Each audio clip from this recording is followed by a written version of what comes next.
Negeri Sembilan மாநில தேர்தல் குறித்து டிஏபியைச் சேர்ந்த முன்னாள் பாங்கி நாடாளுமன்ற உறுப்பினர் ஆங் கியான் மிங் வெளியிட்டுள்ள கணிப்புகளை நிராகரித்துள்ள பிகேஆர் உதவி தலைவர் டத்தோஸ்ரீ ரமணன் ராமகிருஷ்ணன் அவர் ஒரு ஜோஷியர் போல செயல்படுவதாக சாடியுள்ளார்.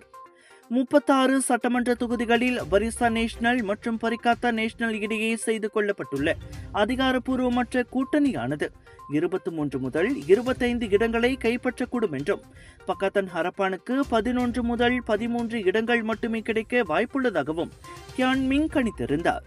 அதிலும் பிகேஆருக்கே ஒரே ஒரு தொகுதி மட்டுமே கிடைக்கும் என அவர் சொன்னார்.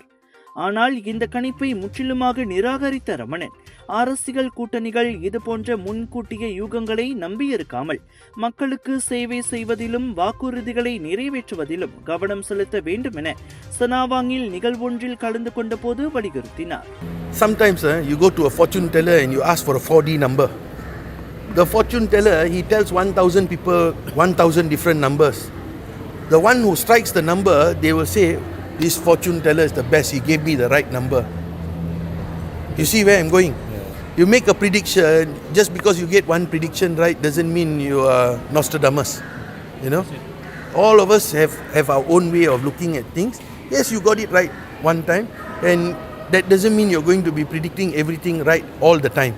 And of course, like I said, we knew Johor was a difficult battleground, and it's not the same in Negeri Sembilan. Johor தேர்தலில் பரிசான் அமோக வெற்றி பெறும் என கியான் மிங்கின் கணிப்பு படித்த ஒரே காரணத்திற்காக அடுத்து வரும் எல்லா தேர்தல்களிலும் அப்படியே நடக்கும் என்ற கட்டாயம் இல்லை என்றார் அவர். ஒற்றுமை அரசாங்கத்தின் நிர்வாகத்திலும் சாதனைகளிலும் தமக்கு முழு நம்பிக்கை இருப்பதாக தெரிவித்த அவர் தேர்தலின் போது தலைவர்களின் செயல்பாடுகளை பார்த்துதான் மக்கள் வாக்களிப்பார்களே தவிர அரசியல் கணிப்புகளை பார்த்து அல்ல என்றும் அவர் சுட்டிக்காட்டினார்.